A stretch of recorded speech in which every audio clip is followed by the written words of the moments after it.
I like to say that, many of the best things that have happened on this campus came about because of student activism.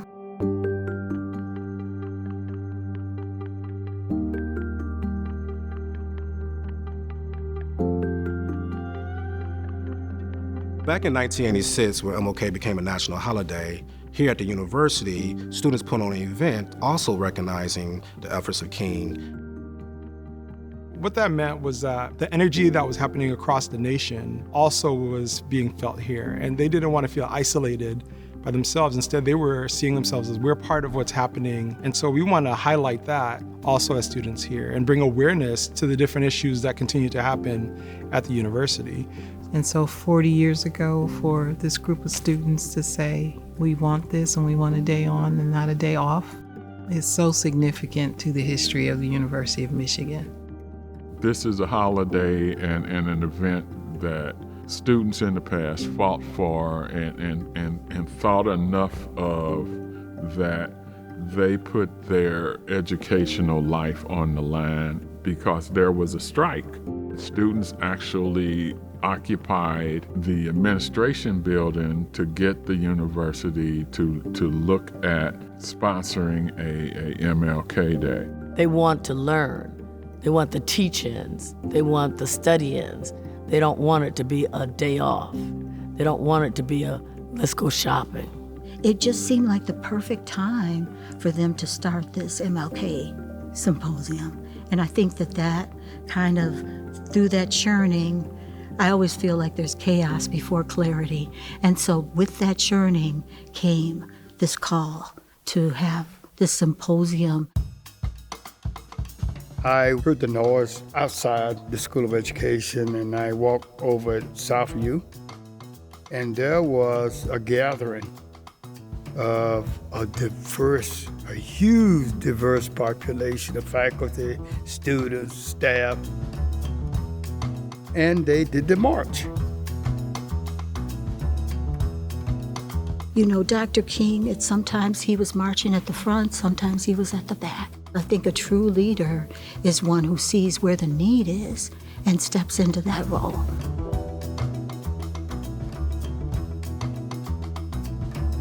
The committee is charged with bringing in speakers who can provide opportunities for people to learn about difference, to challenge their viewpoints, who can address the concerns, the issues that students, staff, and faculty, as well as our community, are facing. People see the value of what these symposia were doing for everybody. Ross Business was part of it from the beginning. They always understood the business case. Michigan Ross has been an integral part of the committee and a sponsor of the event for at least 20 years. It has really been a part of the fabric of who we are and who we're becoming as a school, and we want to lead by example for our students of what it means to have social impact on a greater whole. Here at the university, it's a research institution. And so much of what that means is that we are all learning. We're looking for new ideas, new conversations, and so our differences really matter. And how we engage with each other and how we help each other to build and to grow, we bring something special to the table, each and every one of us. You don't have to do just one thing to create a beloved and more just society. There are different strategies that you can use depending upon what discipline you're in, what career you're in, but that we can work together. As Dr. King used to say, whatever you are, be proud in that. Stand in that truth. And I think that that's something that MLK Day has always tried to really highlight here at the university, that understanding that this place is a place of many, many voices. And it's important to let those voices sing and to let them be heard.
and sing till left in heaven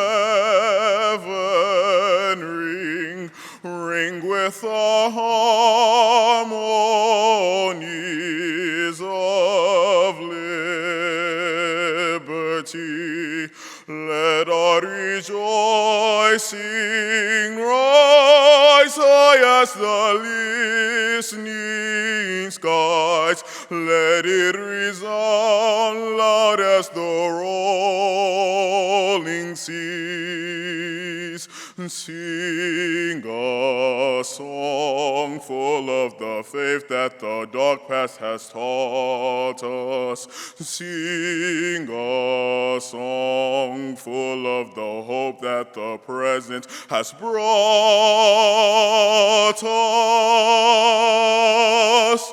Facing the rising sun of a new day begun, let us march on till victory is won.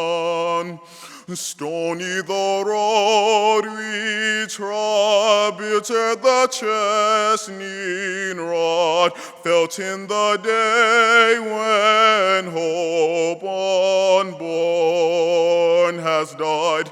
Yet with a steady beat have not our weary feet come to the place for which our fathers sigh. We have come over the way that the tears has been water. We have come treading our path through the blood of the slaughter. Out of the glooming past, still not we stand at last, where the white gleam of a bright star is cast. God of our wearies, God of our silent tears, thou who hast brought us thus far on the way, thou who hast by thy might let us sing to the light. Keep us forever in the path we pray, lest our feet stray from the places, our God, where we met thee, lest our hearts drunk with the wine of the world we forget thee. Shadow beneath thy hand, may we forever stand, true to our God, true to our native land.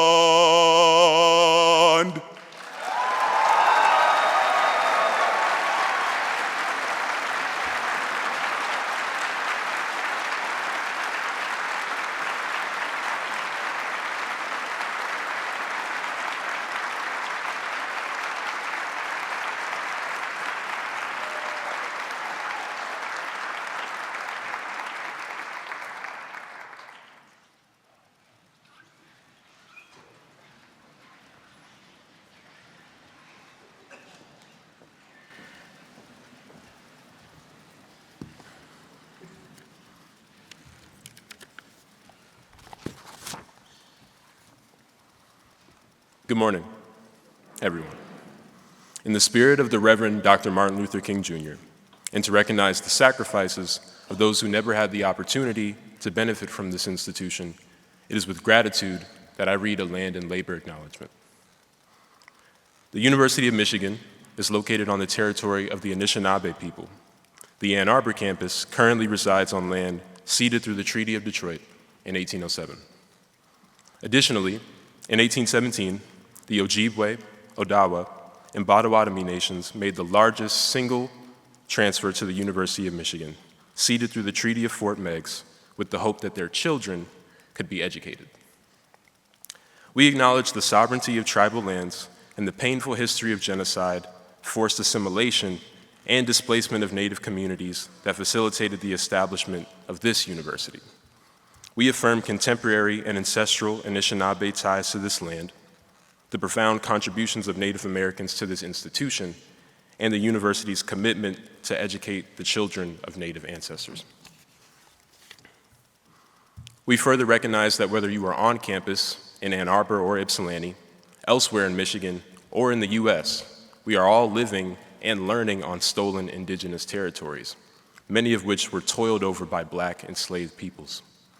We honor and thank those Native peoples who still struggle for self-determination. The fights against settler colonialism and anti-Blackness will always be inextricably linked. Therefore, to the land, to the collective, and to the ancestors, we thank you, we thank you, we thank you.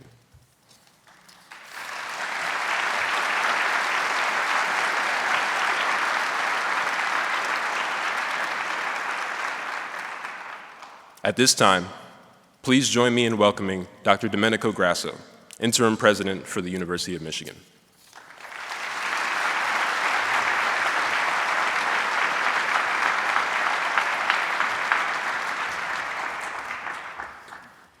Good morning. Welcome to the university's annual Martin Luther King Symposium. Please join me in recognizing B. Nathaniel Orlew, a master's student, for his beautiful rendition of Lift Every Voice and Sing.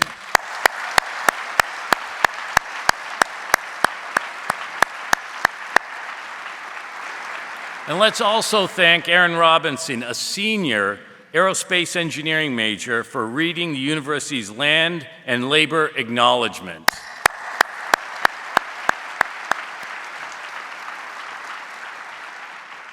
The contributions of Aaron and B. Nathaniel are especially meaningful today because each student has studied at Morehouse College, where Martin Luther King Jr. earned his bachelor's degree in 1948. Whether you're here in this great hall or watching online, thank you all for being part of this important Michigan tradition. Long before I became president, I was a doctoral student in engineering. Just moments before I graduated here in 1987, the university held its first commemorative symposium honoring Martin Luther King Jr. Every year since, even in the depths of the COVID pandemic, the university has held up Dr. King's birthday as a cause for celebration, reflection, and action. And during these symposia, speakers have always stood on this stage at this historic lectern. Dr. King once stood at this very lectern when he spoke on campus in the fall of 1962. And it's a bit humbling for me to be speaking from the same stand. It was here at Hill Auditorium that Dr. King said, "We must learn to live together as brothers, or we will die together as fools." He told students it was their responsibility, their obligation, to participate in the civil rights movement. Dr. King recognized the importance of young people and higher education in creating change. He worked tirelessly for social justice and civil rights for everyone, and he inspired hundreds of thousands to join him in fighting for causes we still pursue. For him, college was more than just earning a degree and getting a job. He understood this during his time at Morehouse when he wrote, "The function of education is to teach one to think intensively and to think critically. Intelligence plus character, that's the goal of true education," said Dr. King. At Michigan, we work every day to provide a strong moral compass, promote intellectual empathy, and nurture a deep appreciation for everyone's personal experience. A distinguished university like ours is a perfect place for meaningful discussions about the role and influence of education in shaping and uplifting society. I want to thank the students, staff, and faculty of the MLK Planning Committee who made today's program a reality. We are grateful for your creativity and hard work.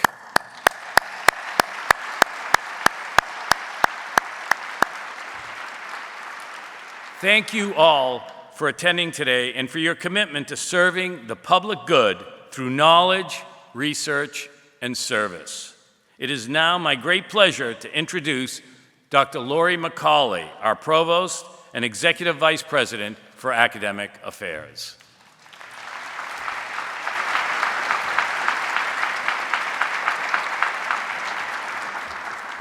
Thank you, President Grasso, and thank you for your leadership over the past year. Good morning, everybody. I'm so delighted to welcome you all as we gather to honor Dr. King's legacy and reflect on what it means to be unbowed and unbroken in the struggle for justice. Dr. King once wrote that human progress is neither automatic nor inevitable.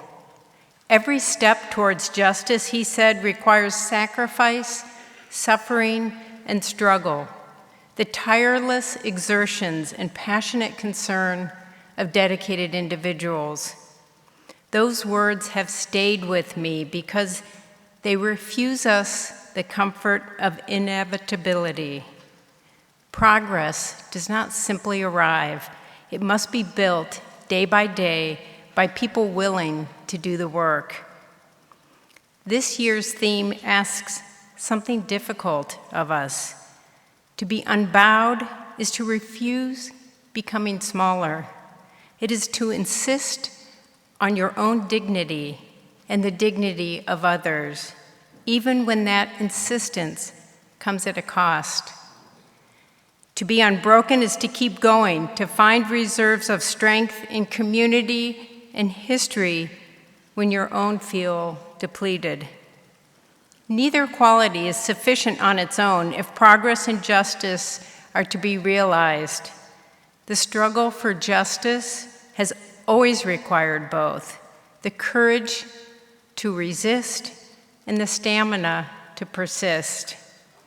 Dr. King lived this. He understood that a single act or speech or march would never be enough. Progress demands showing up again and again, absorbing setbacks, and refusing to let disappointment curdle into despair. He taught us that righteous dissatisfaction, when joined to hope and discipline, becomes a force that can reshape the world. At our university, we labor to carry forward that spirit. We do so when we create classrooms where every student can flourish. We do so in research that grapples honestly with inequity and searches for solutions. We do so in partnerships that extend beyond our campus into the communities that we serve. This is the unglamorous, essential work of justice that doesn't always make headlines, but in the aggregate, it makes change possible.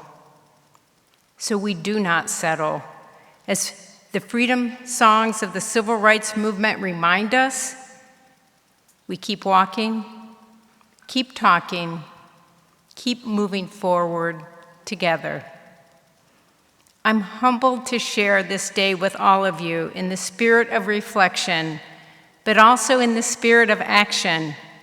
As we move, let us be strong and steady in what we do, unapologetic and unrelenting in our hope for the future.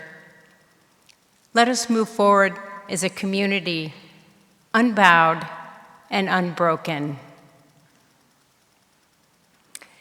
And now, it's my pleasure to introduce some of our honored guests, as well as a university leader whose career has been distinguished by a passion for equality and justice. I'm so pleased to welcome the Detroit Youth Choir to the University of Michigan. The Detroit Youth Choir was founded in 1996 to offer young people across Metro Detroit a world-class performing arts experience through music, dance, and theater. Under the direction of Anthony White, who has led the choir for 25 years, more than 1,000 people from ages 8 to 18 have discovered their voices and built community through this remarkable organization. You may know them from their extraordinary run on America's Got Talent, where they reached the finals and earned 2 golden buzzers. Their tremendous success is fueled by a vision not so different from our own here at U of M, a commitment to seeing the potential in every young person and to cultivating talent through discipline and joy. As you'll soon hear, the results are powerful enough to fill Hill Auditorium and to refresh our spirit. Following their performance, we will hear from Vice Provost Angela Dillard. Professor Dillard is a distinguished scholar of American and African American intellectual history whose work explores the intersections of race, religion, and politics. She currently serves as our inaugural Vice Provost for Undergraduate Education and as our interim Vice Provost for Access and Opportunity, working to ensure that every student who comes to Michigan can take full advantage of what this institution offers. Her scholarly work on the long history of civil rights activism and her commitment to widening pathways to higher education make her an invaluable contributor to our mission and the ideal person to keep our momentum going after we hear from the Detroit Youth Choir. And now, please join me in giving a warm welcome to the Detroit Youth Choir.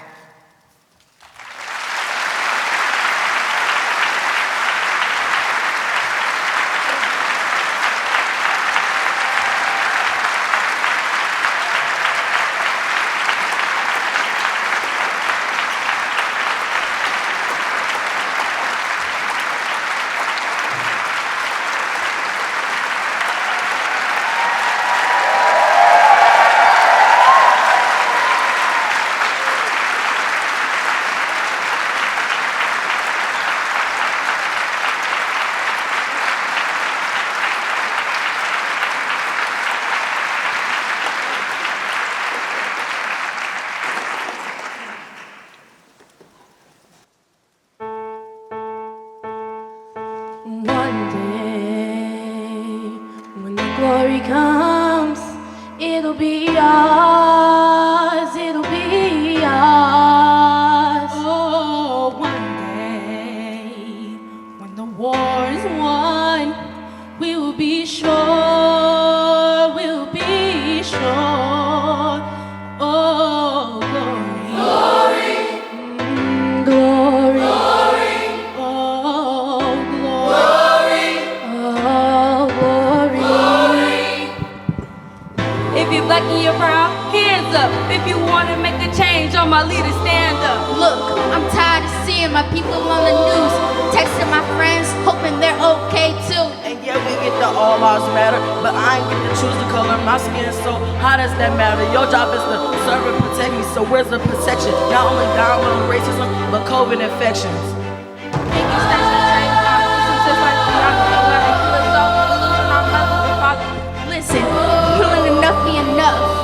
nah, it's yours too. More than being enslaved like my ancestors.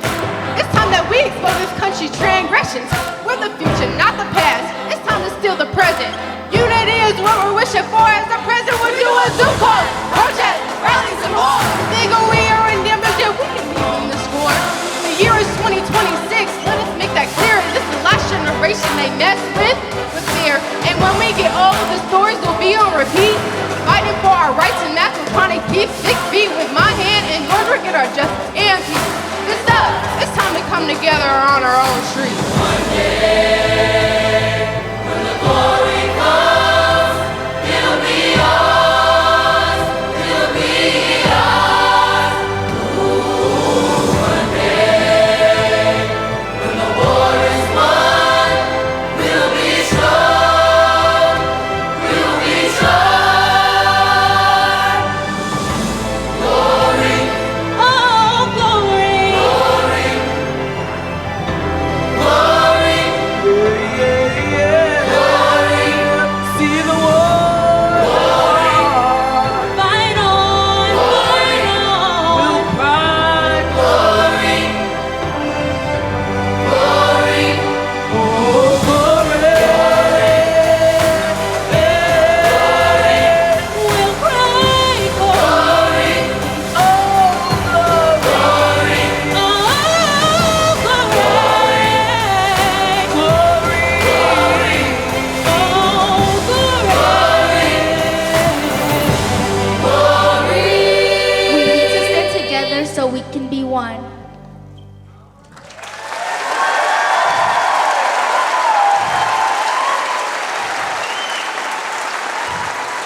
All right. Our next song is a song that's very special. It's called Stand Up. And I hope you guys have enjoyed what you've heard thus far. And we want to wish you guys a happy Martin Luther King Day.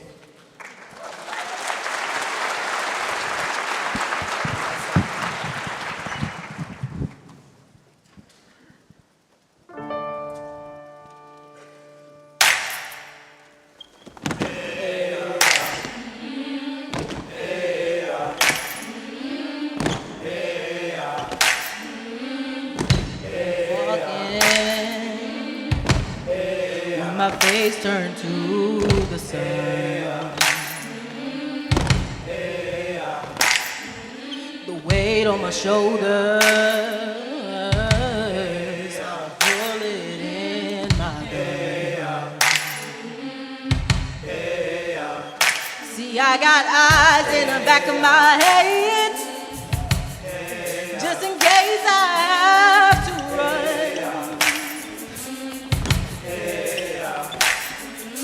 I do what I can while I can for my people.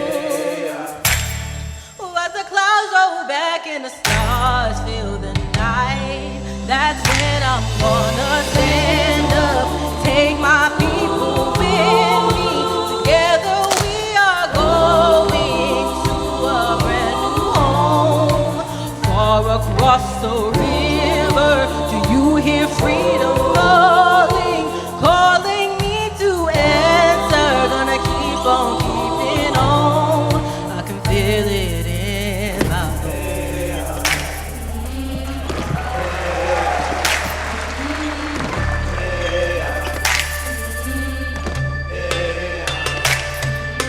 Early in the morning,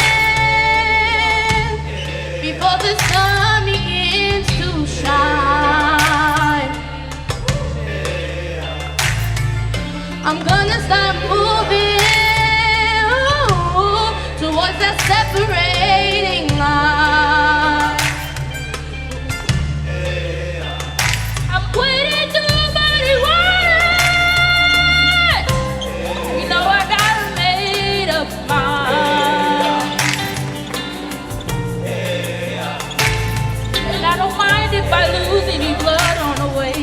motivation.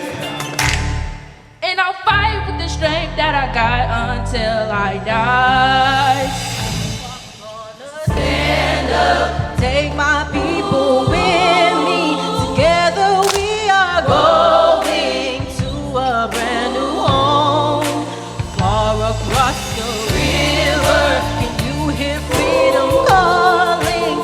Calling me to answer. Gonna keep on keeping on.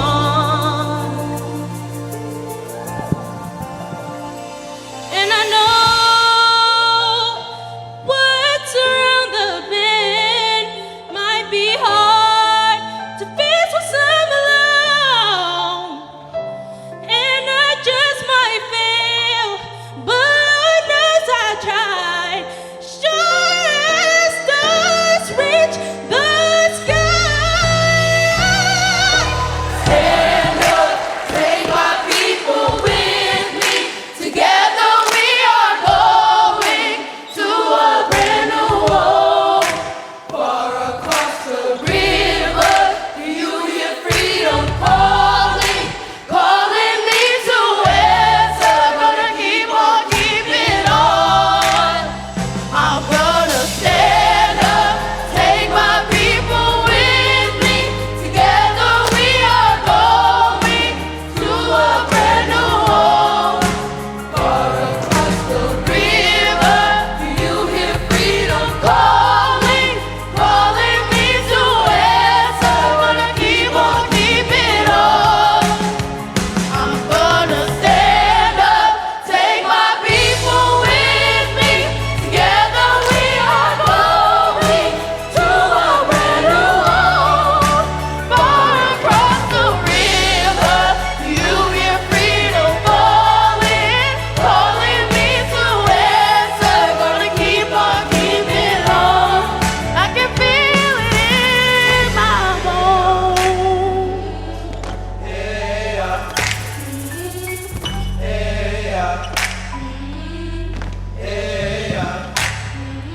I go to prepare a place for you. I go to prepare a place for you. I go to prepare a place for you. I go to prepare a place for you.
Aren't those young people amazing? One more round of applause for Detroit Youth Choir.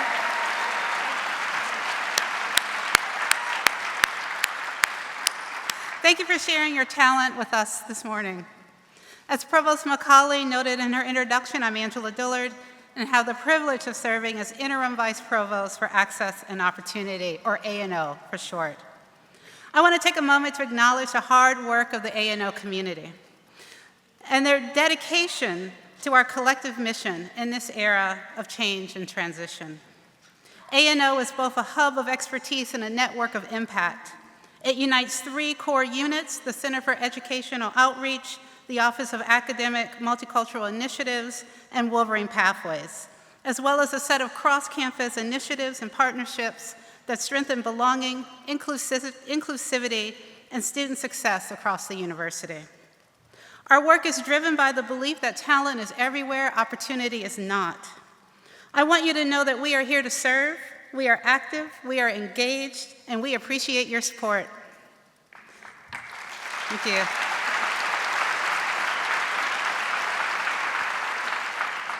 As others have mentioned, over the next several weeks, U of M schools, colleges, and units will provide a range of exciting opportunities to learn about Dr. King's contributions to advancing the ideals that also animate A&O, and that intersect in vital ways with this semester's offerings from the Life-Changing Education theme year, dedicated to crafting the future of learning. You can learn more at futureoflearning.umich.edu. Let me also test your patience with a few words about this year's symposium theme. Being unbowed and unbroken speaks, I think, to Dr. King's willingness to preach in a critical and prophetic voice. There's a rhetorical and political tradition sometimes called the African-American Jeremiah, and King is his master, despite the great cost involved. The Bible tells us that no prophet is accepted in his own country. Jeremiah rails against a stiff-necked people. Amos reminds us that they hate him who reproves in the gate, and they abhor him who speaks the truth. The moral force of King's critique, his willingness to call the nation to account, the vast unpopularity of his criticisms of an unjust and brutal war, and his denunciation of the tripartite scourge of racism, militarism, and materialism need not engender our agreement, but ought to command our respect. Thank you. Your presence this morning is an act of commitment and, I hope, of curiosity. King's archive of published and unpublished materials are our shared inheritance. And his was a sharp and inquiring mind that constantly worked to make sense of the context in which he operated. At our best, we can honor King's legacies, plural, multiple, perhaps contradictory legacies, not just in spirit, and not only at a safe historical distance, but by carrying those complex legacies forward into an uncertain future. We can put reason over bigotry, and we can be in vigorous dialogue with each other. We have with us today many people who serve as examples and guides by leading at all levels with urgency and purpose. It's my pleasure to introduce one of them. Yacine Lowe serves as the Speaker of the Black Student Union. The BSU uses the term speaker rather than president to pay homage to Malcolm X, who once served as a speaker for the Nation of Islam. Yacine believes that a speaker should speak life into their community and hopes to continue the legacy of those before her. She's a first-generation student here on the Ann Arbor campus and is currently a junior pursuing a dual degree in public health sciences and biomolecular science on a pre-med track. Yacine is passionate about community building, advocacy, and mentorship, music, musical theater, and her family, who originate from Senegal. She is the oldest of 4 children and often goes home to Kalamazoo for visits. Yacine wants to especially shout out her BSU Executive Six and committee chairs for this year in recognition of their hard work and dedication to Black UMich. Thank you so much, Yacine.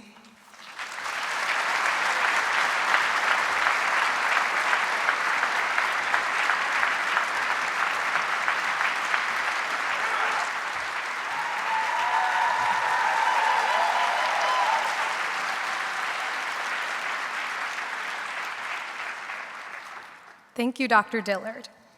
Good morning, distinguished guests, colleagues, friends, and honored members of our community.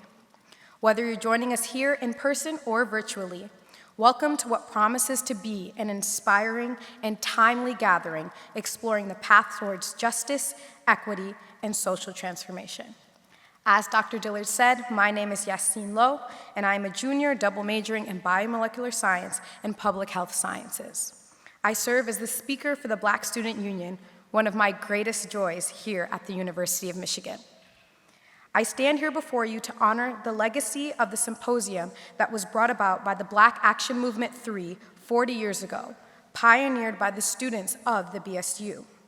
As we enjoy the symposium today, I want to remind everyone that this work continues on, with student activists fighting every day against injustice here at UM and across the globe. In true BSU fashion, With peace, love, and solidarity, it's my great privilege to introduce this truly remarkable panel. Individuals whose lives and work represent courage, scholarship, and the tireless pursuit of civil rights. First, our esteemed moderator, Dr. Alfred A. Young, Jr. Dr. Young is a distinguished member of the University of Michigan community, serving as University Diversity and Social Transformation Professor, Edgar G. Epps Collegiate Professor of Sociology, and Arthur F. Thurnow Professor of Sociology, Afro-American and African Studies, and the Gerald R. Ford School of Public Policy. He holds pivotal roles with the Center for Social Solutions and the National Center for Institutional Diversity, and will soon lead the American Sociological Association as president-elect. Dr. Young's career has given voice to marginalized communities, particularly low-income African-American men, through his scholarship and books such as The Minds of Marginalized Black Men and Are Black Men Doomed? His leadership and mentorship have shaped institutions within and beyond Ann Arbor, with the Rackham School's MORE Committee to national networks and policy programs. It's a privilege to have Dr. Young guide our conversation today. Now our keynote speakers. First, we are honored by the presence of Donzaleigh Abernathy, a living witness and voice of American history. Donzaleigh is the youngest daughter of Reverend Dr. David Abernathy, co-founder of the Civil Rights Movement, and Dr. Martin Luther King, Jr. She was born into the movement as her family and Dr. Martin Luther King, Jr. launched a nonviolent revolution that shaped our nation. The Abernathy children integrated schools in the South, participated in the Freedom Riders, the March on Washington, and the legendary Selma to Montgomery March. Donzaleigh grew up watching the landmark decisions that led to the passage of the Civil Rights Act, Voting Rights Act, Fair Housing Act, and many more. As a speaker and author, Ms. Abernathy has delivered addresses since she was 12 years old at the Children for Survival March and has since spoken for the National Association of Women Judges, the United Nations Women's Federation for World Peace, and the Democratic National Convention. Her book, Partners to History, was honored by the American Library Association, and her award-winning play, Birmingham Sunday, along with other works, help ensure that this legacy never fades. In the arts, her powerful performances have reached millions on screens in films like Gods and Generals, Don King, Only in America, and Miss Evers' Boys, while her playwright and production work has illuminated pivotal moments in American history. Along with Dr. Young and Ms. Abernathy, we are privileged to welcome Derrick Johnson, JD, a national leader whose work has invigorated the civil rights movement in the 21st century. As president and CEO of the NAACP, Mr. Johnson has spearheaded transformative campaigns, such as the Log Out Digital Justice Movement and the We Are Done Dying campaign, and led the successful Supreme Court case NAACP versus Trump to protect DACA recipients, millions of young immigrants. His roots began in Detroit and extend across the South, where he led efforts in voting rights and education reform. Whether guiding multi-million-dollar community initiatives in Mississippi, teaching at Harvard Law School, or speaking truth to power on CNN and MSNBC, Derrick Johnson's advocacy defends the rights, dignity, and dreams of all Americans. Together, Dr. Young, Ms. Abernathy, and Mr. Johnson embody the scholarly, activist, and artistic spirit at the heart of the ongoing struggle for equality. They remind us that the pursuit of justice is not only a duty, it's an art, a science, and sometimes a daring act of love. Please join me in offering a warm welcome to this exceptional panel.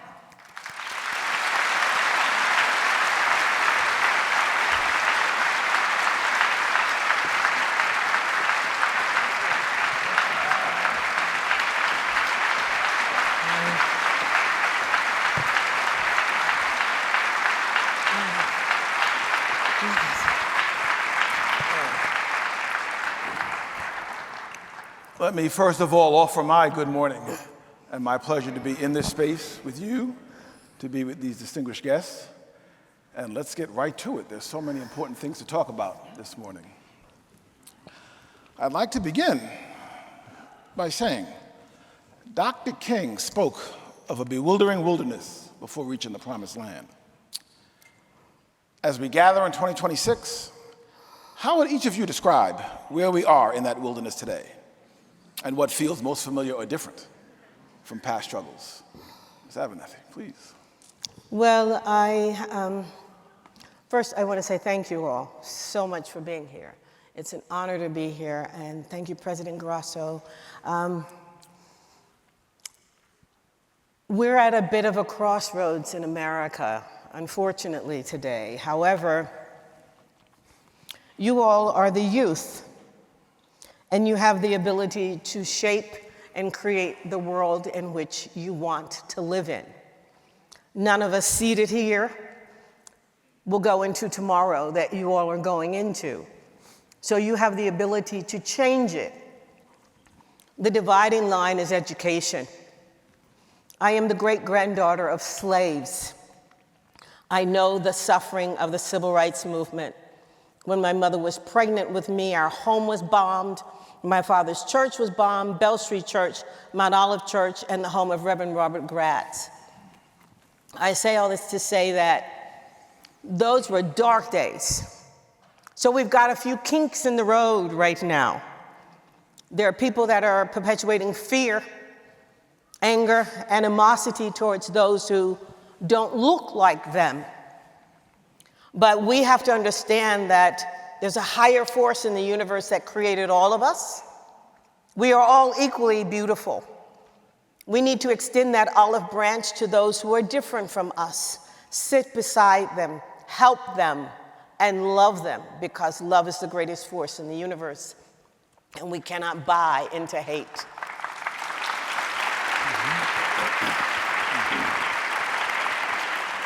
Mr. Johnson. Wilderness. First of all, good morning. And it's cold outside. Tomorrow will mark 1 year. And in 1 year's time, we are in a tense relationship with Canada. We are seeking to take Greenland. We went into Venezuela to take their head of state without any authorization, which is an act of war. It is. We are using our identity to weaponize, to mask tax policy and the release of the Epstein files.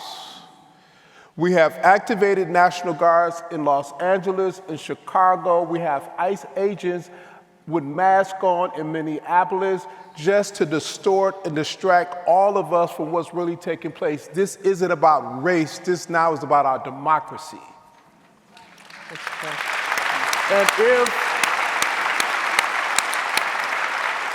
And if we don't get past the tool of othering that has been so effective in this country to divide us, we're going to allow a set of individuals with interests that's not for us to destroy what has been built now 250 years come July.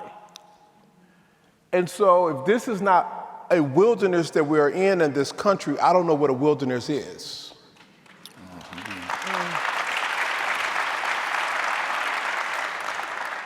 So I'm going to challenge you a bit to extend these introductory remarks. The theme, Unbowed and Unbroken, speaks to both posture and endurance. What does it mean in this moment to stand unbowed in the face of today's challenges and to remain unbroken without becoming exhausted? Mr. Johnson, we'll start with you. Unbowed meaning that we must persevere. I've been struggling with trying to identify a point in this country's history where we've had the same or similar set of circumstances. And it's not many times you can identify and say, okay, it was like this, and you name that year. You know, the Civil War was something different other than this. That was really went in and fought each other over money. But being unbound is understanding that we must endure and persevere. You know, we got in this scenario because of an election. I don't think we can get out of this outside of an election. That's this midterm election, if we have one. enduring between now and November's election is a long time because so much has happened in just 1 year. But we have to endure. But this is, for me, to be the most important part is, how do people who have been conditioned not to work together realize that we have common cause and actually work together?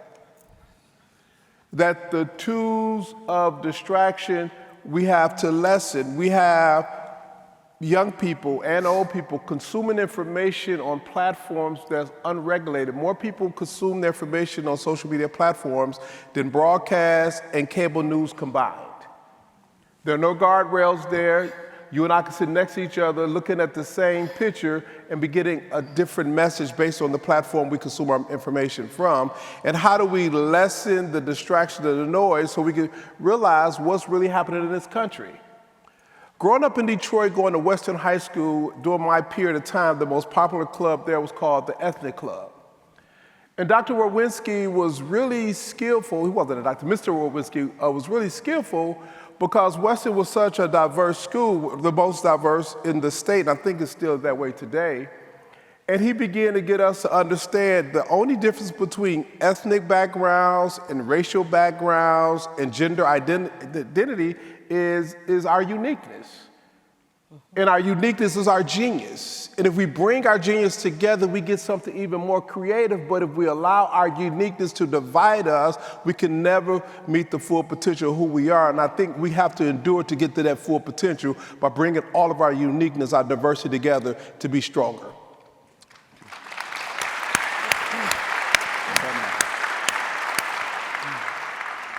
To be unbowed, to me, is to stand with your head up high. When I was a young child, black men would get off of the sidewalk if a white woman was coming or if a white person was coming.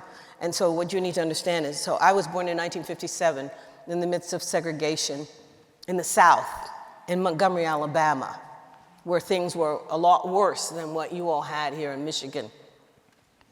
But Daddy and Uncle Martin used to say, there's a brand new Negro in the South with a new sense of dignity and destiny, which meant for the first time, black men could stand with their shoulders erect and hold their heads up high. And when you encountered a white person, you would look them in the eyes as opposed to cast your eyes away. So now we have to look at them in the eyes. I recently moved with my husband to a new neighborhood, but I didn't know that I was moving into a neighborhood of Trumpers. And so I receive looks. White men would stop with their trucks as I'm walking my dog and pause and just sit and cast their eyes. And I guess they thought I was supposed to take a position of submission, but they don't understand I'm a black woman. And black women, and this is the truth, we're the strongest because for more than 244 years they took our babies and sold them into slavery. And so your mother and your grandmother and your great-grandmother taught you how to stand strong and not to be afraid. And that's what's required of us today. We need to stand together. And then Uncle Martin and Daddy used to say, sometimes you need to be willing to die on a cross so that others may live. And every one of us will face that moment. Are you going to cower and be afraid? And my dad used to say, well, when you go home tonight, you better stand in that corner instead of going and getting in that bed, because more people died in the bed than anywhere else. So don't be afraid to march. When you see a wrong, how can you right it if you don't speak up? You have to speak up. You have to speak out. Mm-hmm. And that's what I think being unbowed. And that's what I learned from growing up with my dad and Uncle Martin and my mother and Aunt Coretta.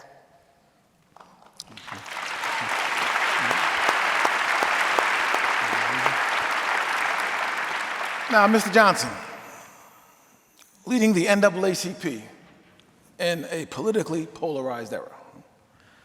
How do institutions remain unbowed while navigating legal, political, and public backlash meant to silence or dilute demands for justice? So I want to actually repeat the question, but I think I have the gist of it. At ACP, we were started 117 years ago in the midst of political turmoil. And that turmoil was one in which it's in the backdrop of the Civil War, the promise of those Africans who was living in a system of slavery, who took up arms to defeat the Confederacy, was the 13th, 14th, and 15th Amendment. And then another deal was cut. That deal was that we would remove the federal troops from the South if you put our guy in as president, which shifted the promise to those Africans who are now Americans because they have citizenships. And now we're looking at 1908, Niagara Movement, 1909.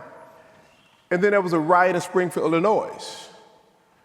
And a group of other people who were not white in 1909. Because in 1909, if you was Jewish, you was not considered white. If you was Irish Catholic, you was not considered white. If you was Italian, you was not considered white.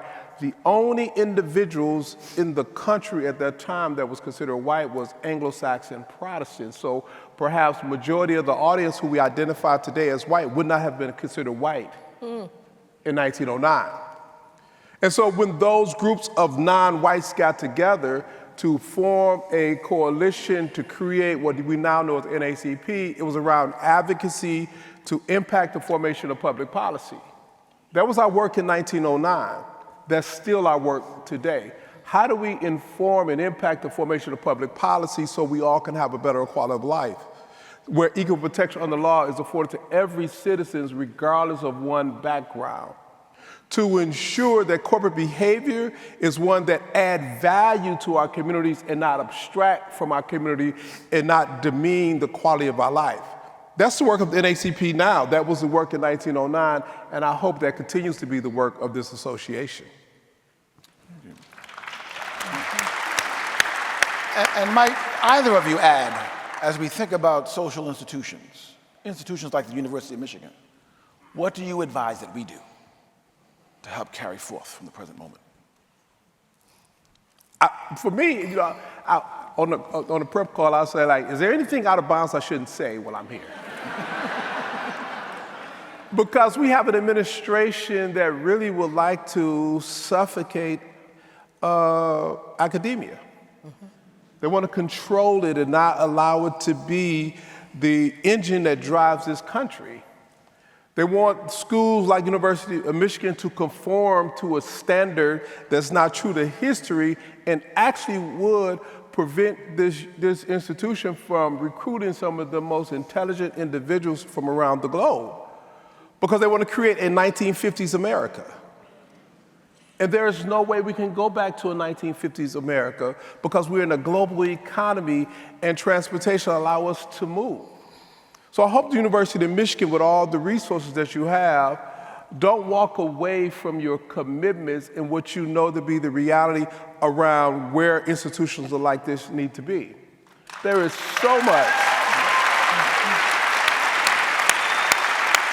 There is so much that this university can offer the world, but you can only offer that if you remain true to your mission and don't suppress the identity of this school for this administration's comfort. That makes sense. I want to speak to that.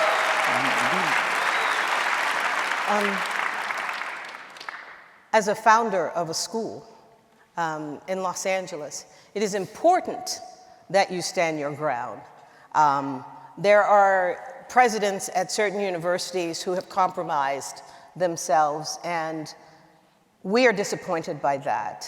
I think you have to stand strong like Harvard University and take it to task, or like MIT. And the students that they bring in are of an incredible caliber. You cannot bring in just a group of students based on the color of their skin. And also, the largest group of people getting educations in America today are women. And you cannot say that a woman is not entitled to get that education and that she is being forced to fit into a small little category to be less than what she was born to be.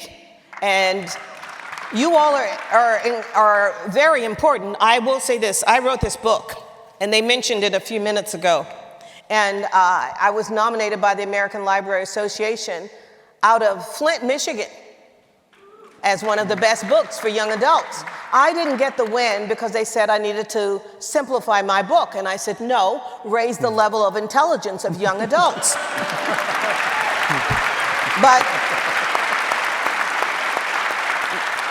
the ironic thing is, a particular woman became Secretary of Education and withdrew my book, and you can see it's withdrawn from public libraries across America because it is a history book.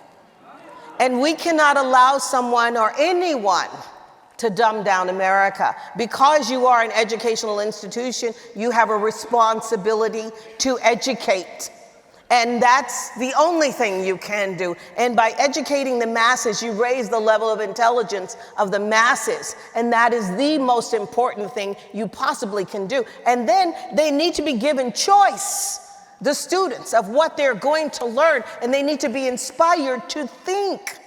They're not lemmings. They're not supposed to follow each other like rats over a hill and die because one lemming says we're going this way. No, no, no, no, no. You all are there to teach them to be the best that they can be, because when they're the best that they can be, America can become the best that it can be, because it has to live up to the principles.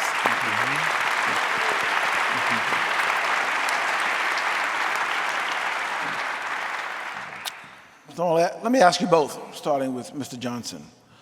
The word unbroken acknowledges that struggle leaves marks, but not necessarily defeat.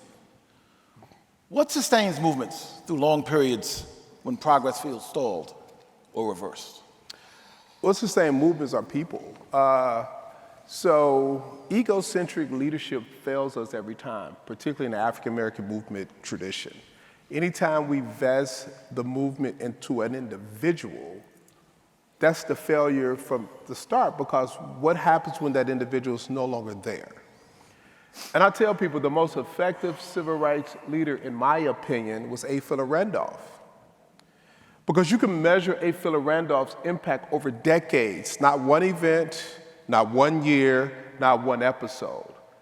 And A. Philip Randolph understood that his goal was to organize workers, Pullman porters initially, and in doing so, leverage those workers and their aspirations in a way in which they would inform the strategy. That's why armed forces was desegregated in 1941, because he had a threat of a march on Washington.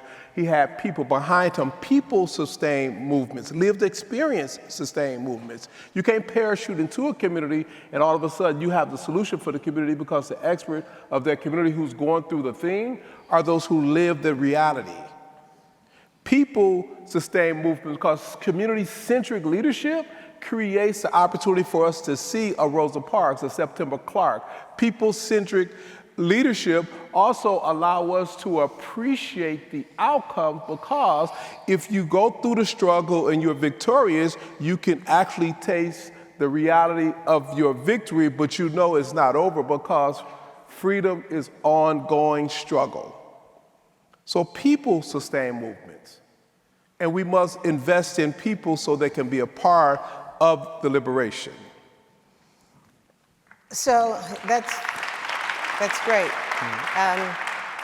I knew A. Philip Randolph. I grew up with him, and you know, he had there were two March on Washingtons, and he had one, the first one many years, just shortly after the Montgomery bus boycott, and then there was the second one, and unfortunately,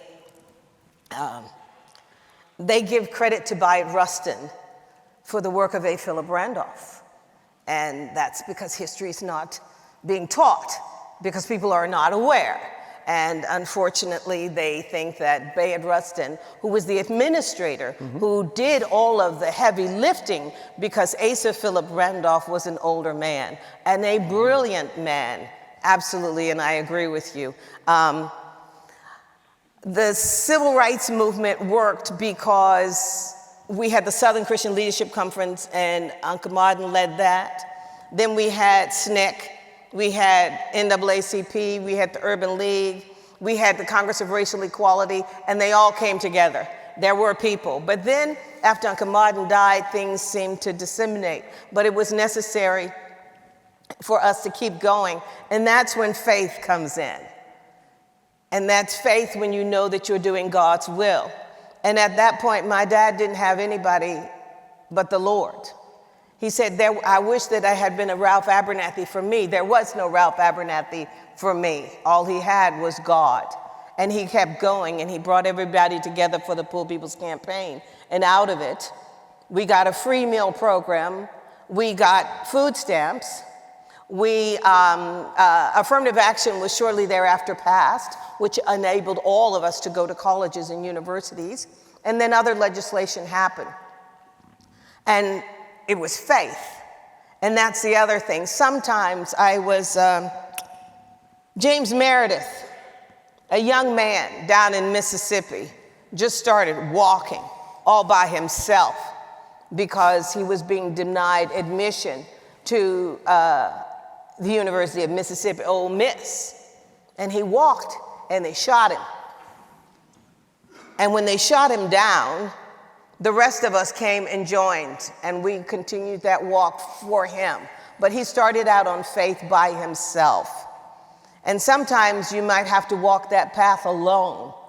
But then you need to pray and ask the Lord to bring those angels that are alive on this earth to join you. And when you see someone that's suffering or something that's wrong, you need to be joined and be a part of it. Yes, you need people for a whole mass movement. You really and truly do, but sometimes you might have to stand alone. But you have to do what you know is morally and ethically correct. You don't have the luxury to sit there and be nobody, and you can't be a Negro who thought I just arrived, because you didn't. And they're taking things away from us. We cannot take it for granted. And when I go on my marches in Los Angeles, there are usually 3 black people there, but I don't miss. I can't afford to miss. And even though my husband won't join me, I go by myself to these marches because I have to be present. We have to be present. Our future, our today depends on it, our tomorrow depends upon it, and their lives, the future of these children's lives depend upon what we do today. And listen, the other thing I'm going to say, listen, you all have a great leader right here in Gretchen Whitmer. And you all need to know it and be proud of her. She kept you all alive when COVID was happening. You all don't even know how good you've got it. I've got a great governor in Gavin Newsom. But you all are being taken care of. And as global warming happens, people will migrate to the north. They will be migrating to Michigan. So don't lose faith, Michigan. Take care of your own, okay?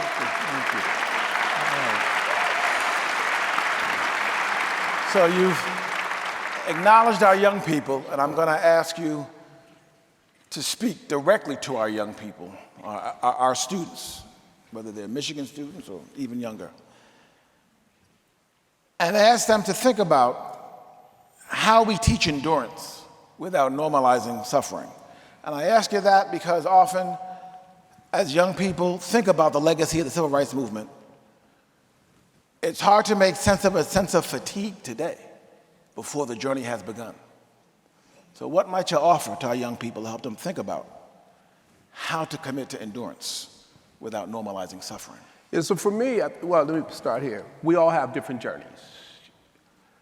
Wherever you find yourself in the journey, read. For me, the most liberating thing that happened is when I read my first book cover to cover, and that wasn't in high school. I knew just enough of a summary of a book to pass a test. I was a master at not reading and passing the test, a master. But I recall in college reading my first book in a literature class. It was The Fire Next Time, James Baldwin. And I couldn't skip the book because the professor was he was hard. And the book is in two parts. My Dungeon Shook is the first part, second part, that's a letter to his nephew, second part, Fire Next Time.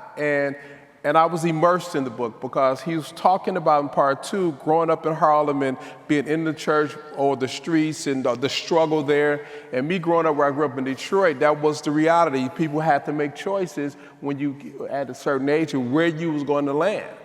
And I couldn't fight, so I couldn't go to the streets because I couldn't fight. So I learned how to negotiate. And I worked in the library. I've always worked in the library. And so when the librarian see me read that, right around the time I was finishing, she slid another book in front of me. It was an autobiography of Assata Shakur.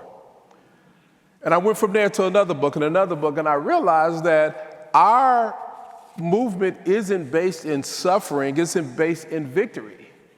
It's based in success. That's right. That we're sitting here as a result of a successful movement, but movements don't end, it continues. That when I was in Montreal, Spain, and I'm walking through the square, my wife and I, we look up, we see a mirror of Malcolm X said, by any means necessary, and our friend who grew up in the area said, why is there a mirror of Malcolm X? He said, because we study the African-American movement because the Basque people were in a struggle with Spain. It was in Basque country. And we got into this conversation saying we've had meetings with the RA because the Northern Ireland was in a struggle with England. And me realizing that our movements are to be studied because we are on a learning journey. So wherever you start your journey, it's a learning journey. I'm in the middle of a book now, Howard French, about Nkrumah. And I'm just amazed of how much Nkrumah took from here by going to Lincoln University, then going to London and bringing all of that relationship full circle. So when he was being installed as the first head of Nigeria, we had everybody from Du Bois to Martin Luther King all coming in and Nkrumah, Justin Everett, all there because we're part of a learning community. Our movement isn't based on suffering. It's portrayed as that. It's based on success and victory.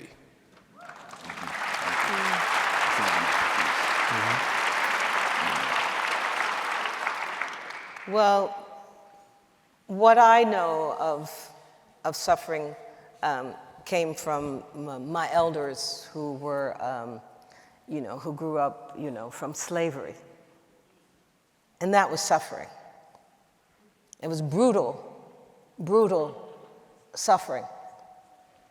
We didn't have to learn skills during slavery because I always say this, and I want you all to understand that, we had built the pyramids, we had hieroglyphics, we had running water, we had education, we had built all of those wonderful things in Africa. And then we even gave our skills. And the Moors, we went into Spain, and we built in Spain so that that governor down there in Florida who said that we needed slavery to learn a skill. We had built the country that his ancestors are marveling still at today. We have endured suffering, that is for sure. We have had great victories that have come from it. But I know personally, watching my dad and watching Uncle Martin, because that's the only way I knew him, I watched them suffer. I watched them when people didn't join them and they felt like they were going out there all by themselves. But they had this faith that they were doing God's will and that in order for change to happen, we have to make it happen, and they wanted to do their part. And so today, young people need to understand that from kindergarten through your doctorate degree is summer camp. It's really that easy. All you have to do is read a book, write a paper about it, ingest that material, and let it permeate in your brain and in your soul. That's easy living. Once you finish that, that becomes the hard part, the endurance called life. Getting old, having back problems, trying to find someone to marry. That's suffering. I'm trying to tell you. So where you all are right now is easy. College was summer camp in the winter for me. It was the easiest thing I could possibly, and I was a great student. And I was simply a great student because the only way to get my dad and Uncle Martin's attention was that, they could brag about my report card. And I remember when I had a great report card, and Uncle Martin, my parents had gone around the world, and Uncle Martin, we were living in the king's house, and I wanted Uncle Martin to sign my report card because I had all these A's, and instead, Uncle Retta had to sign it, and I was like, oh, so crushed. But listen, you all need to understand that you all have it easy right this minute. Get that education. And the other thing is, because you have the benefit of education, you need to go back into the inner city and open up the church doors. And 1 second, I'll be further. You open up the church doors because every single church has a fellowship hall. And when those children leave school, there need to be old ladies like me who don't have anything else better to do to meet those children, help them with their homework so they're not latchkey children. So when the mother gets off of that job at 6 o'clock or 7 o'clock, that senior citizen lady has helped her child with the homework. And then that child says goodbye and knows that there's that village that helps to raise that child. And if we can do that 5 days a week, the children won't be taking up guns and territories and shooting each other over nickels and dimes and quarters. And their eyes will be turned towards Wall Street or to the university or all these possibilities, or being able to learn how to code so they can compete with the children in China and the children in India. And that's what college students have to do. You all have to be there to help. Or the older ladies who were the English teachers or the math teachers or the science teachers or the gentlemen. Help. It takes that village. And you all need to be that village. That's all I'm saying. Thank you. Thank you.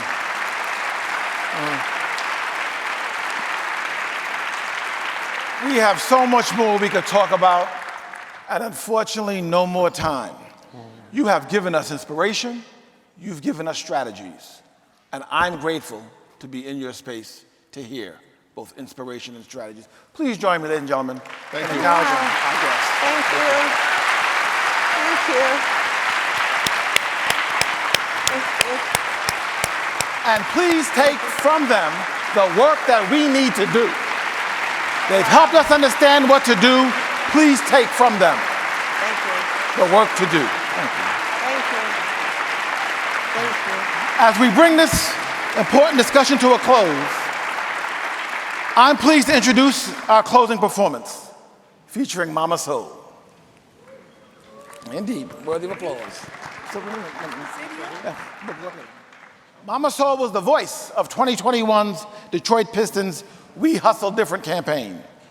A national hip-hop and spoken word artist, transition trainer, humanitarian, two-time breast cancer survivor, and a single mother. Born and raised in Flint, Michigan, Mama Soul is no stranger to adversity, yet she remains on a constant mission to see, bear, and be the light. She has made motivating and assisting people her life's work. Soul's distinct style of delivery combines her love of lyric, rhyme, and music with her love of youth.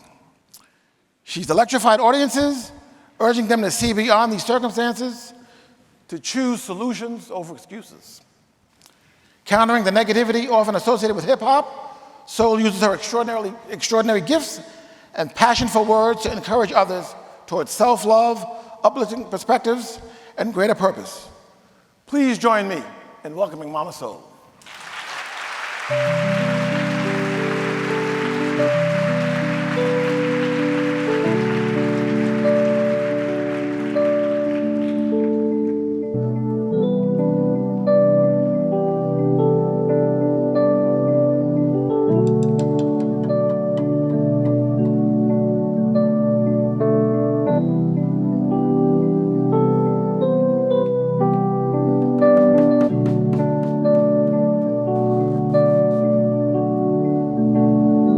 Opinion of you does not have to become your reality. Some of the most innovative creators of our time were the biggest dreamers. Be a dreamer. Get the losers out of your life if you want to live your dream. Dream today.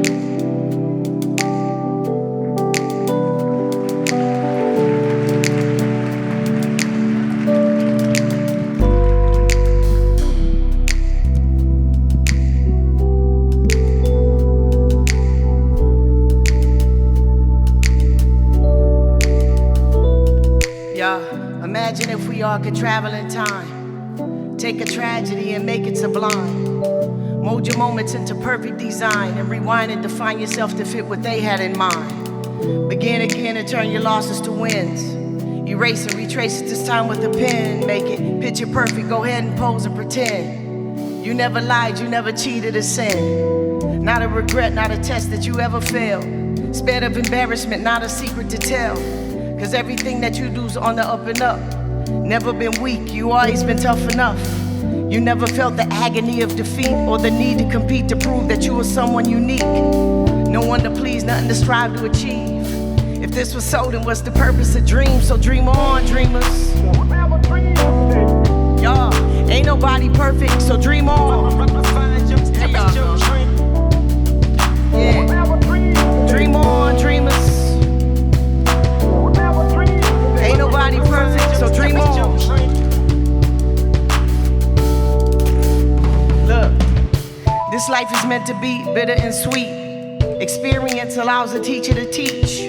Triumph and tragedy, I need it for growth. So coping and quit and tell me what's your approach, huh? Molding your character and loving yourself, that's the first step I'd imagine in establishing wealth.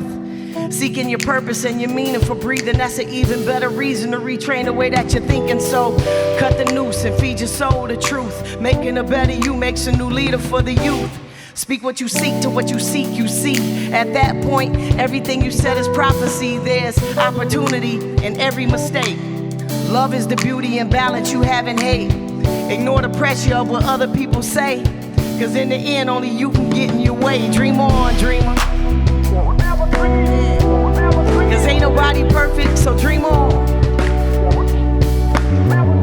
Y'all rocking with me, right? Dream on, dreamers. Yeah. Cause ain't nobody perfect, so dream on. Look, now dream on, dreamers, and don't stop for them. You define your design, don't copy them. We're all one of a kind, you cannot be them. You'll never be left out if it starts within. So dream on, dreamer, don't stop for them. You define your design, don't copy them. You are one of a kind, you cannot be them. You'll never be left out when it starts within. So dream on. Okay, y'all.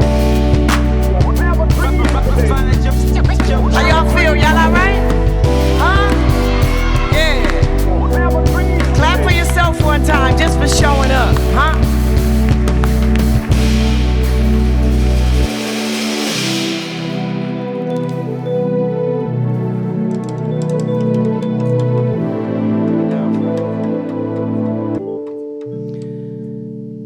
And as much as we dream, it seems our ambition makes the law suspicious. We're the target of the system. We take a stand and still fall victim. And we waded in the water. They stole our wives and raped our daughters. Pray for change, but why bother? Accounted as sheep for the slaughter. There's nowhere to run to. Pain so deep we can't undo.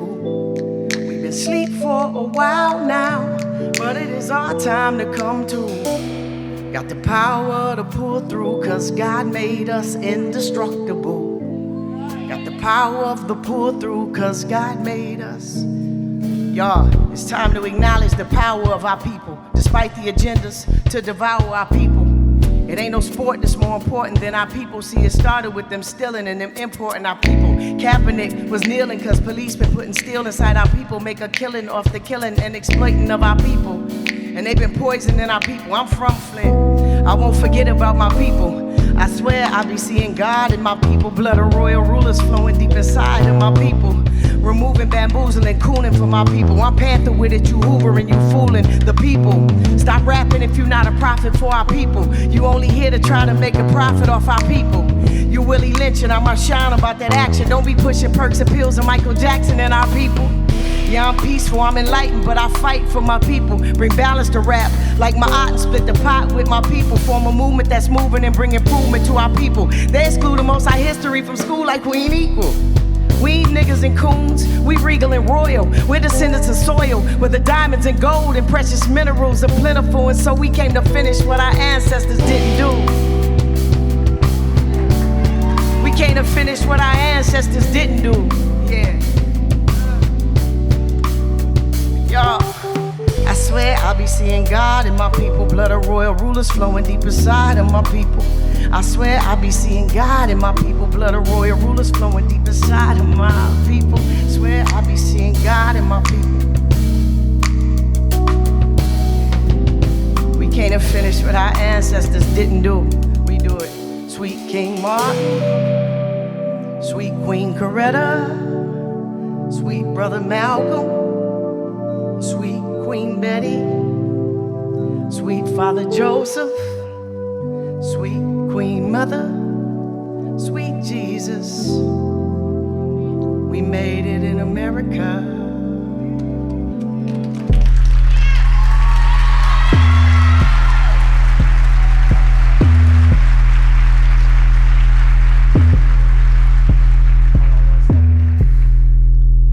The American dream is here in my eyes. American Airlines terrorizing the skies. Crack, coke, and heroin, the American high. America the beautiful is so ugly inside.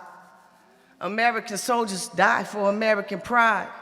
Guess that's the price for just a slice of America's pie. While dirty doctors overdose our American idols, Americans stole Africans and gave them a title. And in return, all they gave us is African American History Month. Hate I had to paint a portrait of our character, but American gangsters are raping Miss America. America's presently haunted by its past, but we still pledge allegiance to the American flag. American Express is America at its best. And please, God bless America, America's stressed. See, I can't say that I've always walked no straight and narrow, but I did name my kid after an Egyptian pharaoh. And I can't say life for me just been some sort of walk in the park. But like a spark in the dark or a dart to the heart, I bring light and love. I put nothing above my God. My scars are reminders of the pain I've surpassed. It's amazing how we forget so fast. The blood in our veins contains the DNA of the ancient ones. It's disappointing how complacent we've become.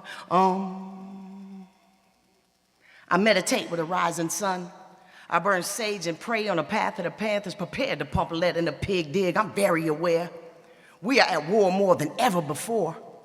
I feel the force of an entire ancestral energy's empire implying that we strike back. We are under attack from so many angles. How can you pose for a picture with your family and smile when behind you a dead body dangles? Think about that. See, it was by design for us to be on welfare, live in projects with no health care, very little direction. But we'll heat that pot and whip a Pyrex, come hella high water and collect them crumbs. Puff Newports and neglect our lungs. Sip malt liquor till depression comes seeping in. Think or sink or swim. I'm from where there's lead in the water. I ain't sleep or dumb.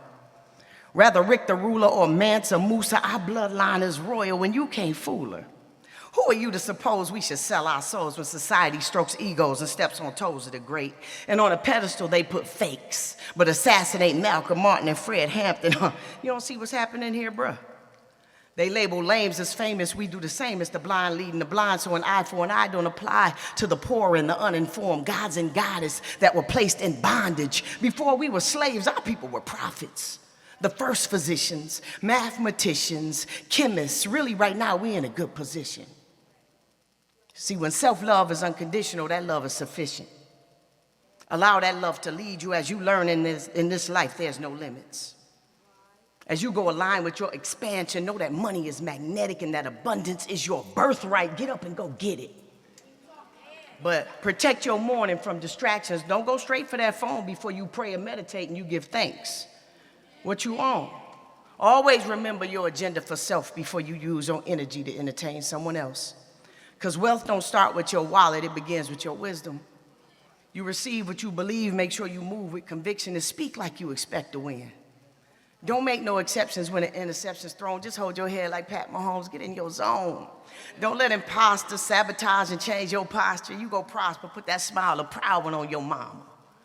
Protect your armor, protect your karma, protect your aura, and keep moving forward.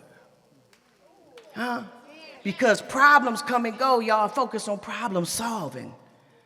Problem is not punishment, it's proof that you're evolving. Spend quiet time with yourself because we all need that. And anything you felt was failure was just God's feedback. See, I do this in the memory of Sandra Bland. Because when our enemy is all that stands, and when the Panther Party is a thing of the past, but the police protect the Klan when they rally. Sadly, I have seen kings dethroned by his own, but I would gladly give a limb like a leg or arm if Trayvon wasn't buried. They are legally allowed to lie. I just wish he could have told his side. See, when the chance of defeating the odds are really slim to none, what do I tell my son? When a gun's been drawn and he's done no wrong, is it fate? Do you fight? Do you run?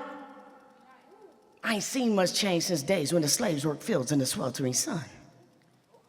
And see, rebellion is seldomly seen. This system will sell you a dream.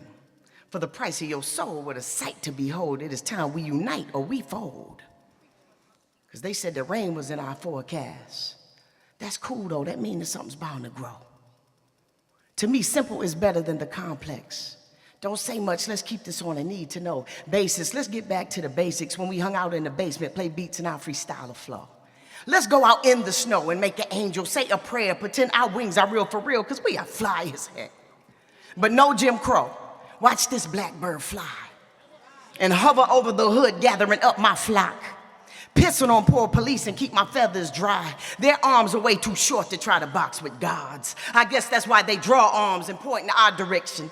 Because we're as close them devils get to seeing God's reflection. If only we knew we were those and that we are the chosen.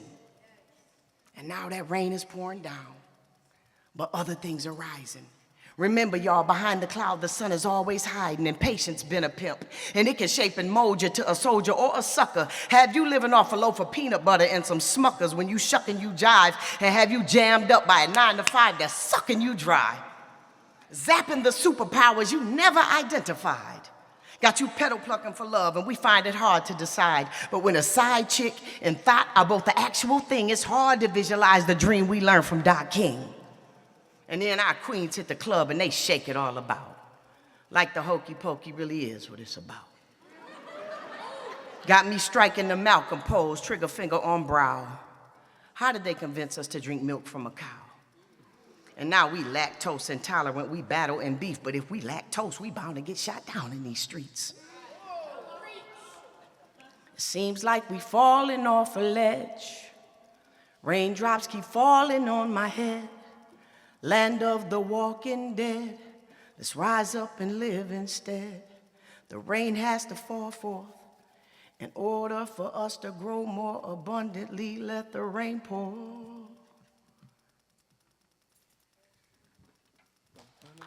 Insert a clap right there from me.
Y'all give it up for Gene on drums.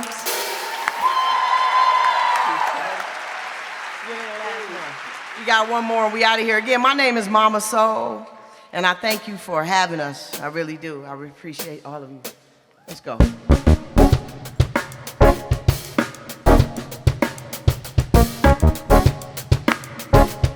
I wrote this song for my son, and I realized it's really for everybody, right?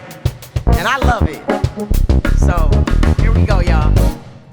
Look, don't forget, you have a light made up of infinite spiritual power, and it's important that you tap into that. Now don't go disappoint your God and your mama, cause it was easier to follow the pack. Yeah, there's no dividing line between you and the divine till you decide to draw it yourself. So erase any doubt, keeping you from being about the business of being you at your best. If nothing more, just ensure your intentions are pure. That's for your name, it'll change how they mention in yours. Sad part, regardless of how solid you are, it's still a sucker somewhere as weak as Derrick wanting your power. So don't brag about what you bought, be about what you built. How others benefited, boasting to get you killed. Minute to minute, turn to moment, and every memory's a victory when you your opponent. So focus. Focus, y'all. Now break it down for me. Now you keep climbing so you can get a better view of this world, now so the world can get a good look at you. Because envy and admiration can be served on the same plate. The taste gonna depend on the chew. Remember the snakes were with the gods in the garden of Eden, and they deceiving conversation led to what they was eating. So don't be feeding off of any and everybody's energy. False prophets flatter your flaws and leave you lost. Purpose in life is to live a life with a purpose. Poised to poke your chest when the rest would have caved, cause you're amazing. And so the circle of people that you be with should be of equal amazement. Now if they into something you ain't into, fall back. Let it be something you let them do. All fact, you are what you attract. Attract what's great. If you're not being yourself, you're gonna attract what's fake. So focus. Thank y'all again for having us. My name is Mama Soul, that's Gene on drums, and my brother Corey on keys. Thank y'all.